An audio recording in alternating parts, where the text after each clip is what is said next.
Guys video को पूरा watch कीजिए, बहुत ही मजेदार वीडियो है। दो बहुओं वाली सास। सरस्वती के दो बेटे हैं। बड़े बेटे राम की शादी रज्जू से हुई है और छोटे बेटे श्याम के लिए लड़की देखने का सिलसिला जारी है। एक दिन रज्जू की माँ का फोन आता है और उसकी सास फोन उठाती है। हेलो, कौन बोल रहा है? दूसरी तरफ फोन पर रज्जू की माँ लीलावती बोलती है। हेलो समधन जी, मैं लीलावती बोल रही हूँ, रज्जू की माँ। अरे नमस्कार समधन जी, कैसी हो? बहुत दिनों के बाद याद किया आज। यहाँ पर तो सब कुछ ठीक है, बस मेरी तबीयत थोड़ी खराब है। अगर बुरा न मानो तो एक बात बोलूं? अरे कैसी बात कर दी आपने समधन जी, आपकी बात का बुरा क्यों मानना, बोलिए बोलिए।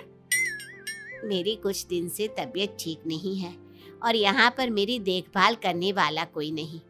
क्या आप रज्जू को कुछ दिन के लिए मेरे पास भेज सकती हैं? ठीक है, हम रविवार को रज्जू को छोड़ जाएंगे।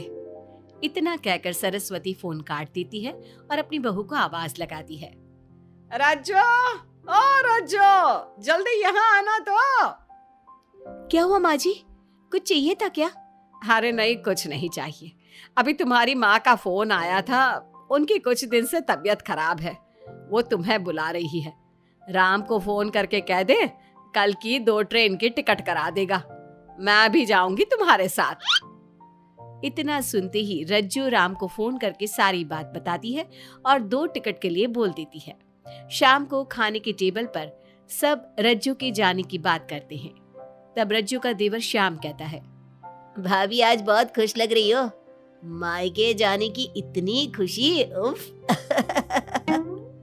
खुश क्यों ना हो देवर जी, कितने दिन बीत गए अपनी माँ से मिले, और इस बार तो मैं 1-2 महीना रह कर ही आऊंगी। जब आपका मन करे तभी आना। अच्छा एक बात तो बताओ, वहां से क्या लाओगी मेरे लिए? देवर जी कहो तो देवरानी ले आओ।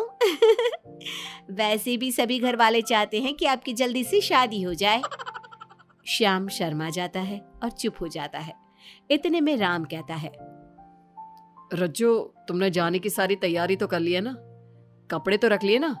थोड़े गर्म कपड़े भी रख लेना, वहां ठंड होगी, और जल्दी आने की कोशिश करना। ठीक है, मैं जल्दी आने की कोशिश करूंगी बस।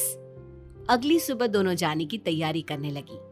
राम उन्हें स्टेशन छोड़कर घर वापस आता है। कुछ घंटों बाद रज्जू और सरस्वती गांव पहुंच जाते हैं। रज्जू अपनी माँ को देखकर बहुत खुश होती है। माँ, आप अपना बिल्कुल भी ध्यान नहीं रखती, कितनी कमजोर हो गई हैं आप। अब बेटा क्या ध्यान रखूं, उम्र भी तो हो गई है, ये बीमारियां तो लगी रहेगी। बहन जी आइए आइए बैठिए, मुझे बहुत अच्छा लगा कि आप भी यहाँ आई। अगले दिन सरस्वती अपने घर वापस जाने लगती है तो लीलावती से कहती है, बहन जी ध्यान रखना आप अपना, आपकी तबीयत ठीक हो जाए तो आप भी रज्जू के साथ आ जाना, रज्जू के बिना तो घर सूना सूना लगेगा। अब सरस्वती अपने घर आ गई और घर की सारी जिम्मेदारी भी उस पर आ गई। एक दिन वो कपड़े धोकर छत पर सुखाने जाती है। बाल्टी में से टपकता पानी सीढ़ियों को गीला कर देता है और नीचे उतरते समय रज्जू की सास यानी कि सरस्वती देवी का पैर फिसल जाता है और वो गिर जाती है। ओह, अरे मेरी माँ मर गई, मेरा पैर तो गया। लेकिन घर में कोई नहीं था। सरस्वती जैसे तैसे अपने आप को संभालती जाकर कुर्सी पर बैठती है। वो अपनी बहू के बारे में सोचती है, अगर रज्जू होती तो मुझे संभाल लेती और घर भी संभाल लेती। अब घर के काम कौन करेगा, मैं डॉक्टर के पास कैसे जाऊं, बहुत दर्द हो रहा है। जब राम और श्याम घर आते हैं तो अपनी माँ की ऐसी हालत देखकर वो जल्दी से डॉक्टर को बुलाते हैं। डॉक्टर सरस्वती के पैर पर पट्टी बांधता है और उसे आराम करने की सलाह देता है। राम कहता है, माँ आप बस आराम करो, मैं रज्जू को खबर कर देता हूँ, वो कल ही यहाँ आ जाएगी। अरे रहने देना बेटा, उसकी माँ की तबीयत ठीक नहीं है, कुछ दिन में वो खुद ही आ जाएगी, उसे परेशान मत कर। माँ अब हमें श्याम की भी शादी कर देनी चाहिए, कभी घर में कोई ऐसी परेशानी आती है तो कोई तो होगा घर संभालने वाला, आप और रज्जू की घर के काम काज में मदद भी हो जाएगी। कुछ समय बाद श्याम की शादी सीमा से हो गई, लेकिन सीमा ने तो आते ही घर में क्लेश शुरू कर दिया। वो छोटी छोटी बातों पर लड़ती और उसे देखकर रज्जू का भी बर्ताव बदल गया। एक दिन सीमा सुबह उठने में लेट हो गई और रज्जू ने नाश्ता बना दिया। सभी अपने अपने काम पर चले गए। जैसे ही सीमा अपने कमरे से आई तो रज्जू ने कहा, तुम साफ सफाई कर लो, मैं कपड़े धोने जा रही हूँ, जल्दी काम हो जाएगा। रज्जू की बात सुनते ही सीमा आग बबूला हो गई और कहने लगी, आज मैं उठने में लेट क्या हो गई? आप मुझ पर हुक्म चलाने लगी। मुझसे कोई इस तरह से बात करी है मुझे बिल्कुल भी पसंद नहीं है। अरे सीमा, ये किस तरह की बात कर रही हो तुम मुझसे? मैंने कोई हुक्म नहीं दिया तुम्हें। मैं तो बस काम को जल्दी खत्म करने की बात कर रही हूँ। उन दोनों की नोक झोंक सुनकर सरस्वती बाहर आ जाती है और दोनों को समझाती है।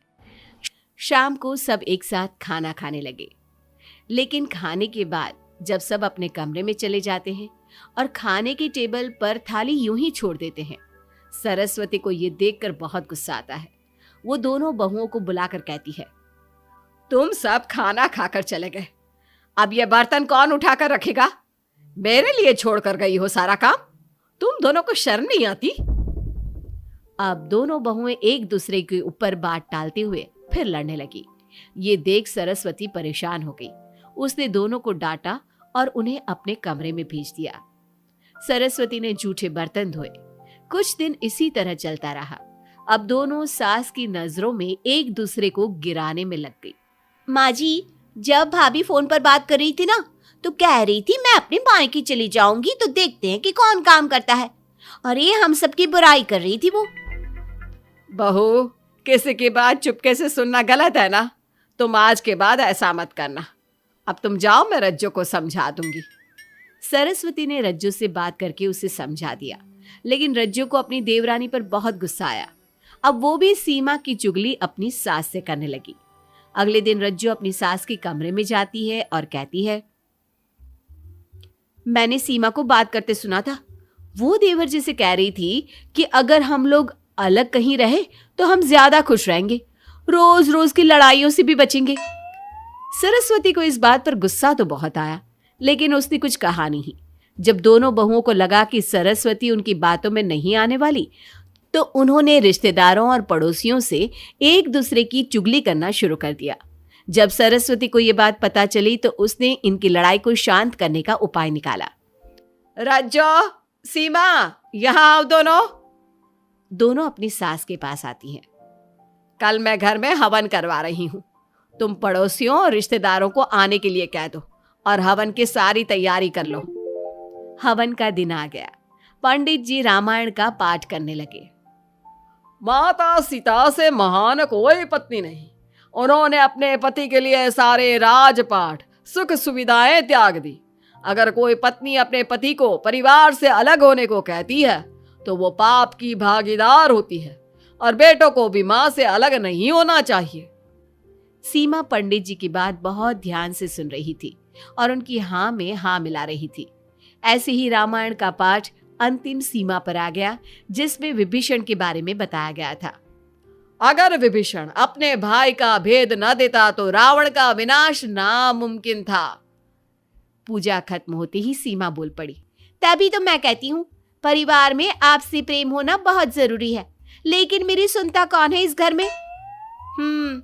आपसी प्रेम की बात कौन कर रहा है, जिसने घर में आती ही लड़ाइयां शुरू करवा दी? दोनों में फिर से नोक झोंक शुरू हो गई। सरस्वती दोनों को चुप कराते हुए बोली, अरे चुप हो जाओ तुम दोनों, पड़ोसी क्या कहेंगे, सब सुन रहे हैं तुम्हारी बातें। तभी उनमें से एक पड़ोसन बोलती है, सरस्वती बहन, क्यों चुप करवा रही हो अपनी बहुओं को? हमें तो इनके बारे में सब कुछ पता है। ये दोनों हमारे घर आकर एक दूसरे की चुगली करती है। तुम्हारे घर की हर छोटी से छोटी चीज पता है हमें। आंटी जी, हमने अपना समझ के आपको कुछ बता दिया तो इसका मतलब ये नहीं कि आप सबके सामने हमारी सास से हमारी शिकायत करेंगी। आप तो सबसे बड़ी चुगलखोर हो। सीमा की बात सुनकर सभी पड़ोसन उन्हें बुरा भला कहने लगी। उनकी बातें सुनकर दोनों बहुएं सबके सामने बहुत शर्मिंदा हुई। जब सब उनके घर चले गए तो सरस्वती ने अपनी बहुओं से कहा, अब तुम दोनों को तो बहुत खुशी होगी कि सारे मोहल्ले की औरतें हमारे ही घर में खड़ी होकर हमें ही सुनाकर चली गई। हमें काफी साल हो गए यहाँ रहते हुए, लेकिन आज तक किसी में भी इतनी हिम्मत नहीं थी कि हमसे ऊंची आवाज में भी बोल पाए। लेकिन आज तुम दोनों की वजह से ये सब हमारी बुराई कर रहे हैं। तुम दोनों ने ये सब अच्छा नहीं किया। सीमा, तुम्हारे इस घर में आने से पहले हम सब बहुत प्यार से रहते थे, लेकिन ये सब लड़ाइयाँ तुम्हारे आने के बाद शुरू हुई है।